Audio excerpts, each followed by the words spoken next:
.42. Now, occasionally, the finishing clock and the official result can be slightly different, but for half of a second to be knocked off, most definitely raised some eyebrows, and a lot of people were wondering how this even happened.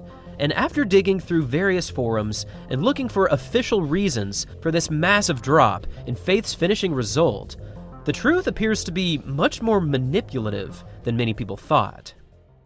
For this finish, Nike decided to eliminate both the reaction time from Faith Kipygon and the time that it took for her body to officially cross the new starting line, meaning that instead of a real authentic 1 mile run, this race was more of a flying mile, meaning that she was already running when the actual timer went off. And well, this is cheating. According to Romain Deneu, to ensure that they didn't fail by a hair's breadth, the organizers had decided during the day to install a cell at the start of the mile, a few meters behind the classic finish line, to save a tenth of reaction time associated with the starter. The real clock was therefore started once Kipygon crossed this line, the latter having taken a small step back at the start. Now, I did have to translate this article from French into English, so it's not an entirely smooth read all the way through. But this basically confirms what many had suspected, and that's that this half of a second save was very much an intentional effort from Nike, and at no point did they disclose this information.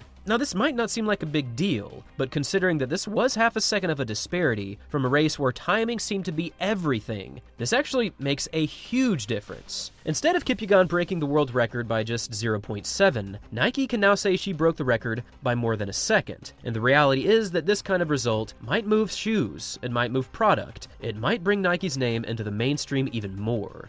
Now, obviously, Nike was trying to shave off every possible millisecond. They brought in a whole host of professional male pacers, they had pacing lights, they brought in new shoes, and they found the perfect conditions in an ideal stadium. But the reason why people are upset about this is, again, because they were never told about this. Let me ask y'all a question.